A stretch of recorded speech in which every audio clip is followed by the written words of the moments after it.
Thank you. I'll answer your questions, but first a couple of remarks regarding Sure. Mr. Hajiyev's speech.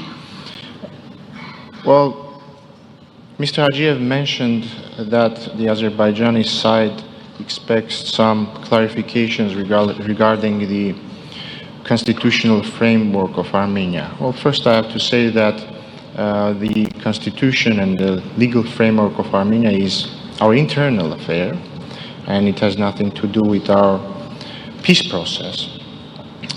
I also have to say that Armenia has no territorial claims to Azerbaijan, and it has been stated many times. It has been also reflected in even joint statements signed by both the President of Azerbaijan and the Prime Minister of Armenia. But nevertheless, the best way to clarify, and I mean this from both sides, that the sides don't have any territorial claims towards each other, is writing it down on a paper and signing it. And it's a peace treaty. Putting pen to paper. Actually, in the draft peace treaty, there are two clauses which address this issue. First, it's written black on white that Armenia and Azerbaijan, and what I'm referring to are clauses which are agreed, at least preliminarily. One states that Armenia and Azerbaijan recognize each other's territorial integrity and don't have any territorial claims and won't have any territorial claims regarding each other in the future. And there is one other clause which says that the sides shall not refer to their internal legislation in order not to realize the clauses of this agreement.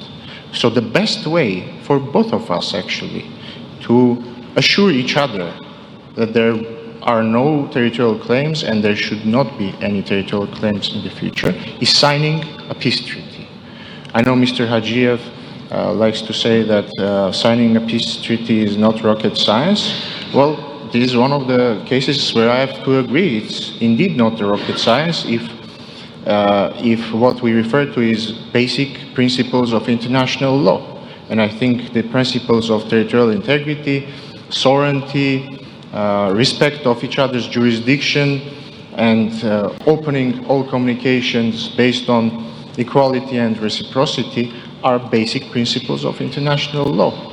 So if we have an understanding of this, and at least before on a leaders level, we have confirmed our mutual understanding of this, always left is technical work.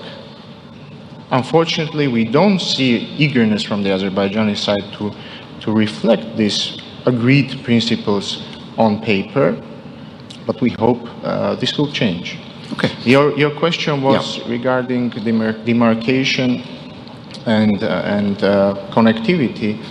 Again, if Azerbaijan reconfirms the agreed principles and agrees to reflect those principles on paper, both these issues are very easy to solve.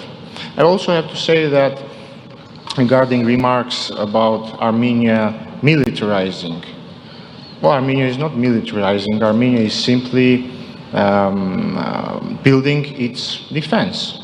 It's obvious that Armenia has security concerns which come also from Azerbaijan, and it's our sovereign right to build our defense, and the word defense explains it all.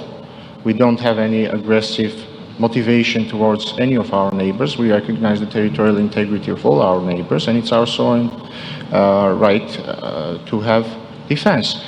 At the same time, I have to mention that Azerbaijan itself has been and is continuously buying arms from different countries, and we have reasons to think that this is not only for defense. Thank you.